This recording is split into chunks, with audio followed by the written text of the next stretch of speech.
witches. So today we're going to be talking all about the Fae, which I know is a very controversial topic these days, but I wanted to touch on it, especially during like the month where we're talking about deity work.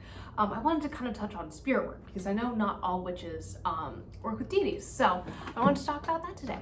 Okay, so if you're a witch who works in the Celtic pantheon or any gods from any Germanic or Irish or English or Slavic origin, you may have heard about or work with the Fae. The Fae are also called the Fae folk, the fair folk, fairies, and there are a ton of ways to spell this, mind you.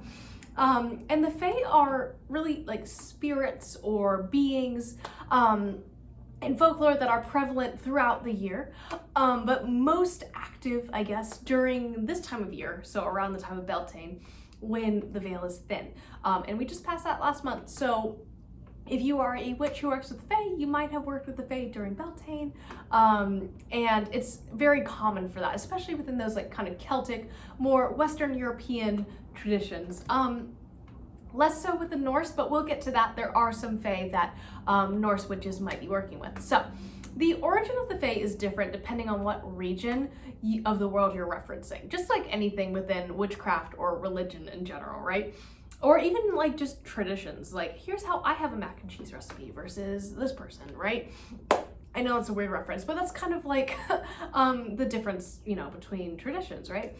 So in Ireland, they're generally seen as dwelling in the hills or underground caverns, only appearing above ground if they need something from humans. So from that more like Irish or English, Scottish perspective, you're really talking about, you might hear the Fae referred to as hill folk, versus the Scandinavian perspective where they're called the Hildefolk, which is another word for hidden folk. So it's kind of that same sort of deal. So some Celtic pagans, especially Irish Celtic pagans, will see the Fae as the children of the Tuatha De Danann, or excuse me, they will see them as the Tuatha De Danann, which are the children of the goddess Danu, who disappeared underground and became like the Fae. So it's very, very much linked like to Celtic paganism. So when I see a lot of people working with the Fae, they generally work with with Celtic gods or goddesses, right?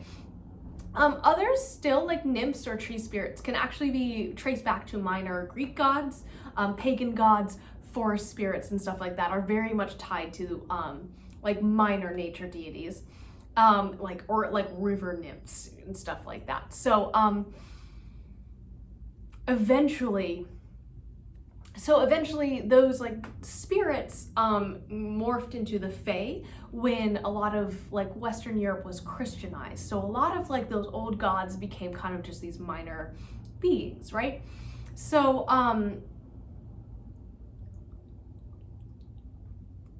others still see the Fae, specifically sylphs or gnomes, as personifications of the air or the earth elements respectively, which we will get to later this week. So I am definitely doing a video all about the elementals and how to work with elemental spirits. So many of you guys, especially if you grew up reading fantasy books like I did, may be familiar with the Scottish classification of the Fae into the Seelie and Unseelie court. The Unseelie court was kind of made of more like malicious Fae versus the Seelie court, which is made up of Fae that are beneficial, although kind of tricksy and should be treated with caution, right? The most famous Fae in the Unseelie court, for example, is the Boggart, right? And we all know that like in Harry Potter, like books that we see in like popular culture, like the Fae are prevalent in that, right? So it's a pervasive and very common practice to have like witches who work with the Fae, right? I know that's kind of different and Harry Potter is not real, I am aware of that. But it's like a real life example, I guess, or something that maybe more people have like heard of, you know? So this is kind of where we get into the weeds, right? So back in the day, during ancient times, the Fae were generally seen as things that you should protect yourself from, right? So St. John's wort, iron, and four-leaf clovers were all seen as protective charms against the Fae. So that's where a lot of this was popularized. The Fae are definitely like notoriously unpredictable. So like woe betide anyone who pisses them off.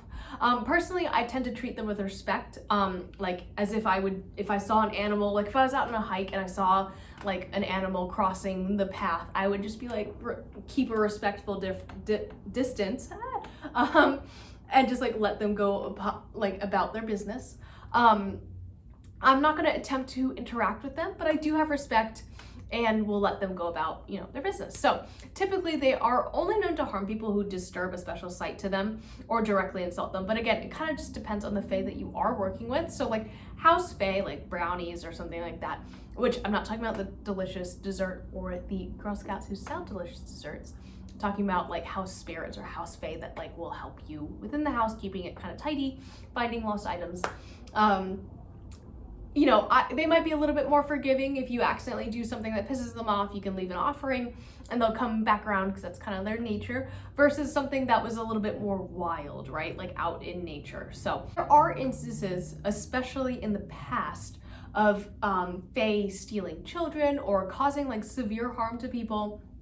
The child stealing thing is very common in the changeling legend, which kind of like was a way for people to describe children who seemed normal at birth but then developed, or not developed, but like showed traits of autism. A lot of people, that's like a very ableist thing that was explained in the back in the day with like the fae, so there's a lot of discourse there too. But anyways, it's more common these days that witches actually work with the fae. So again, some witches do work with the fae. In fact, there's a whole like subset of Wicca that actually focuses heavily on Celtic paganism, and it's called Fairy Wicca, which is spelled F-A-E-R-I-E Wicca, and this is not the same as F-E-R-I, which is a different like subset of Wicca. It's called the fairy tradition. This was started in like the 60s, and it's its own thing. So if you practice that, cool, I would love to hear more about it. But to my Celtic pagans, I know a lot of Celtic pagans work with the fae. If you are a Celtic pagan who works with the fae, you might actually find yourself working with the Morrigan like I do. She's very much associated with that. You might also work with Caradwen, who's the goddess of the cauldron. And I would love to know if you work with the fae, how you work with the fae. They aren't necessarily a bad like entity. I don't want people to be afraid of working with the fae if that is something that they want to do. But I definitely recommend doing your research as always, and just being respectful. You know, they are beings who deserve our respect, and also, you know, can be a little bit unpredictable. So as long as you're treading lightly, I don't see any problems. If you do, I would love to hear so much more about it. I don't really work with the fae as much, especially because I live in an area that is like very, not urban, but like, you know, more, I feel like if I was out in nature more, I would be working with the fae more. So I would love to hear all about it. I would love to discuss it in the comments. Please leave comments, and I'll see you guys tomorrow. Bye.